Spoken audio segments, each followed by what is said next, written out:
This Fire Minute is going to feature Dave Cisneros sharing some talking points on a fire where his leg went through the roof while performing vertical ventilation. Dave brings up some other good points and explains how his leg ended up in the attic. You have the roof, Dave.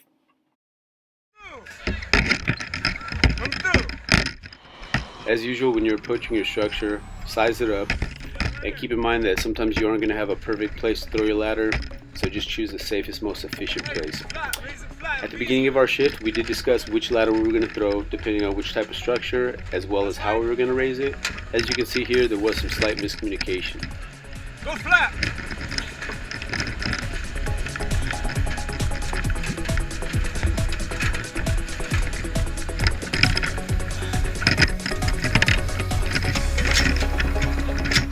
Always try and prepare for worst case scenario.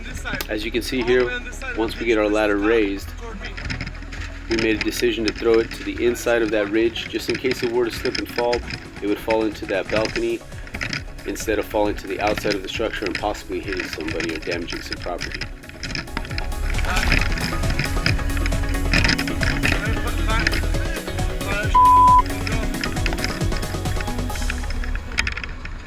When cutting a ventilation hole on a residential or multifamily dwelling, I try to avoid making my initial top cut too close to the ridgepole.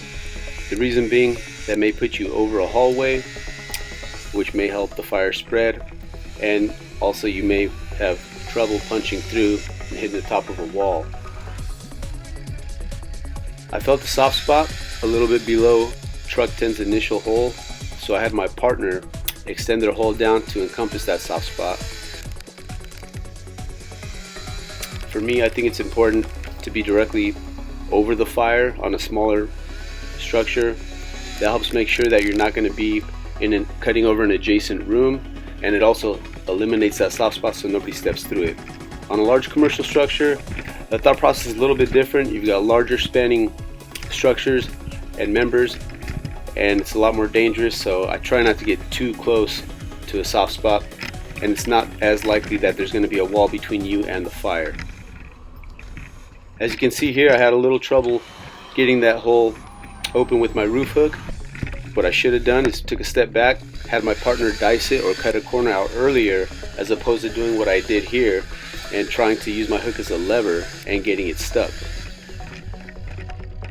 Once I got my hook out and I went to punch through here, my foot ends up going through the roof, and I'll explain to you why that happened in a second. You see there's a little active fire in there at the moment, but I wasn't taking much heat, so I just stayed calm, focused on getting myself out. Remember to hold on to that roof hook if something like this does happen to you. Try and lay it down perpendicular to the structural members and use it to help get yourself out. You can see here to the right where that smoke is coming out, exactly where my foot went through.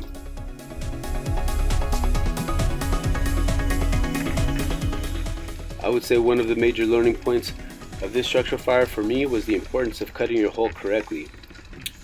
As you can see in these images, the left rafter here is on the inside of that left down cut, which essentially creates a plank of unsupported wood of approximately 24 inches. That, combined with it being directly over the fire and having had taken some heat previously, was a recipe for disaster and made it pretty easy for that front leg of mine, which was supporting all my weight, to go through.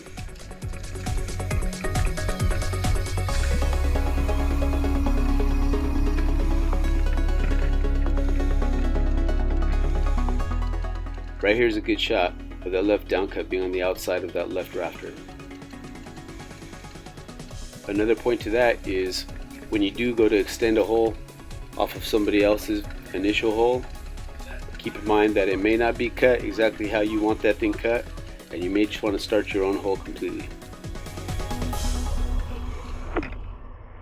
PPN. We're making access to the roof right now. You have to cut a hole. Yeah, coordinate with Division 2. Are you using